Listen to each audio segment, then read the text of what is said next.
kulantu wacan wanaagsan daawadayaal kusoo dhawaada wararka ugu waaweyn ee Soomaaliya caalamka qodobada aan kugu helan waxaa kamid noqon doona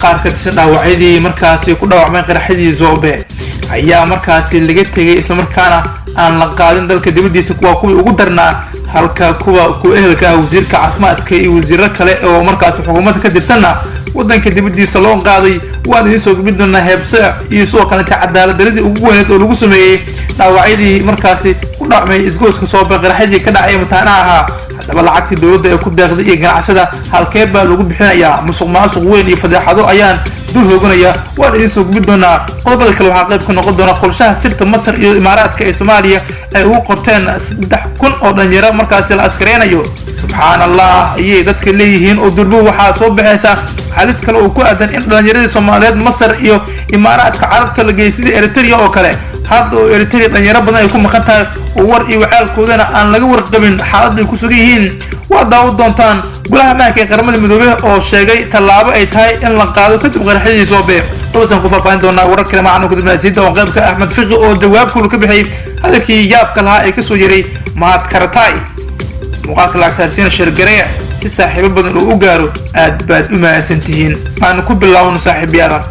waxa soo baxaya warar ku saabsan dadkan Soomaaliyeed aysan jecleen in qaar ka tirsan dhaawacyadii isgooska Zoobe ee bukaanada ahaa laga tagay maanta oo diyaaradii markaasi dalalka deeqbiyaasha caalamka ka timid sida loogu qaaday la kuwa daran ayaa la soo sheegay in laga tagay waxaana la qaaday oo diyaaradda saaray kuwii dhaawacyada fudud qabay isla markaana ku heebta ahaa mas'uuliyiinta dawladda xildhibaano iyo wasiirro ayaana markaas ku garabsiiyay musiibada nagu dhacday waxaa ka sii daran baa cadaalad darrada ka socota wasaaradda caafimaadka oo dadkii ku dhaawacmay qaraxa Zoobe labo si ay ka muuqato iyo nin jeclays u kala muhiimad siinaya dhaawacyada daadsan isbitaalada magaalada ka waran diyaaradda wasiirka caafimaadka ku qaadayo ragga dawladda ka tirsan oo aan qabin dhaawacyo halis ah oo ka tagaya nin xaniin iyo lug markaas ka go'day iyo dad kale oo markaas garbaha markaas beeray sidee bay qaraxyada u dhamaanayaan hadiiba muwaadiniinta Soomaaliyeed dhaawacyada culus qaba oo aan loo xaq soorin iyo kuwa fududba sidoo kale waxa dadka aadka baraha bulshada maanta lagu baahanayo waxa kamid ah caafimaad taanaalahaasi Cabdullaahi Cali Jaamac waxa la sheegay inuu yahay wiil agoon iyo raja ka go'ay gacan iyo xaniin isbitaalka Soomaali Suudaanisa uu yaalo wuxuuna cadeeyay in dalka waxba lagu qaban karin isbitaalkaasi tabadarkan loo baahan yahay in markaas loo qaado wadamada markaas diriska la Soomaaliya sida Turkiga oo markaas halkaas loo dad gureenayo Cabdullaahi iyo 15 kale ayaa markaas looga tagay wadanka oo xaaladooda caafimaad ay tahay kuwa aad u culus wasiirka caafimaadka wuxuu ogolaaday baaliri in la qaado ehelada wasiirada qorsheynta arrimaha gudaha iyo wasiirro kale oo qaraabadooda qaraxa labaad markaas Zoobe ku dhaawacmeen haddii aad dhaawacan tahay oo aadan haysan wasiir ku doodaya fursad aad ku hesho caafimaadka dibadana ma jirto cadaalad la'aan dalkeena ka jirta waa sababta ugu weyn ee dhibaatada ugu bixlaadahay waxaa kaloo kamid ah dadka dhaawacyada halista qaba Axmed Mawlid Umar waxaa ka maqan garabka bidix waana qofkii ugu horeeyay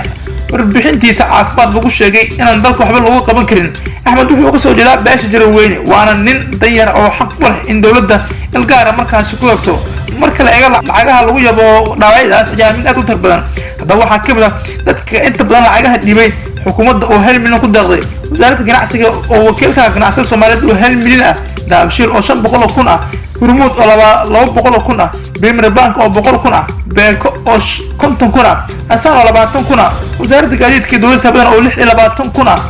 yaad shaqaalaha oo 6,400 iyo soo qaantay warbaahinta arlaada oo 5,000 ah intaas maxaa lagu qaban rabaa lacagtaas hadiiba bukaanada aan loo cadaalad falin ayaa dadku inta badan baraha bulshada ku jeexayaan qodobadaas iyo qodobo kale oo markaas aad moodo inay kuba xasaasi ah oo markaas taagana qabi hore ayaa daawanaysan channelkeena saaxiibada hadda ku subscribe noo soo gabla kan furno si shirgareeya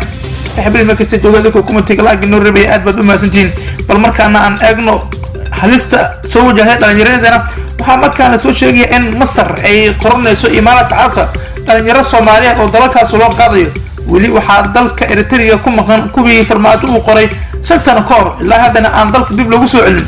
dalalka Imaaraadka iyo Masar ayaa magaalada Muqdisho ka wada hindise sir ah oo askar ahaan lagu qaadayo lagu qoray 3,000 oo dhalinyaro Soomaaliyeed waana sidaas maanta shacabka ka qaaday wargeyska caanka ee Middle East Aya qorshahan oo bilowday bil kor ayaa dhalinyarada la qoray oo da'dooda u dhaxayso 18 ilaa 7 زي تمثل لا زيد أيها وحاها لوبلان قاضي شقوين مشاهد وناكسن له وحانا قارب بدن وكمدها جوه ربا توبر ملتري لو قدر مصر إذا قرش كنا يبحث الدولة مرات كعرفتها إنسان أيال المسيحي إنه مركز وسيدنا شكل حوجان أو قيمة ضدك دولة الدرس كإثيوبيا وحيست أي كذا حيث مصر ينسوا كلا دولة التركية يقدر أو سنده لواب السامين كلها سوماليا قارك مده كوا لو توبر يحرد دميو المقدس waxaa ku jira wiil yar oo dhashay Mustafa Abdullah Mustafa yaa ka walaacsan walaalkiis oo sabab amni dartood uu sameeyay shaacin baasay ku sheegay 20 jir hore uu jiray mooto bajaada Mustafa ayaa u sheegay wargeyska madalisa ay inuu u cararsan yahay mas'uuliyiin dawladda Soomaaliya ka tirsan oo walaalkiis ka dhaleeyay inuu ku biro tababarka si uu helo lacag uu ku caawiyo gabar yar oo markaas uu dhalaya intaan ayaana banaanka u soo baxaysa kadib markii wargeyska uu shaaca ka qaaday arrimahaas ku gadaamana maxkamada dowladda Djibouti ayaa shirka yeelatay dalabkii ee dhawaan u gudbisay dowladda federaalka Soomaaliya ayaa go'aamisay in maanta magaalada Muqdisho loo diro dhaqaatiir caafimaad shirkan oo qayb galeen wasaaraha iyo inta badan madaxda sare ee dalka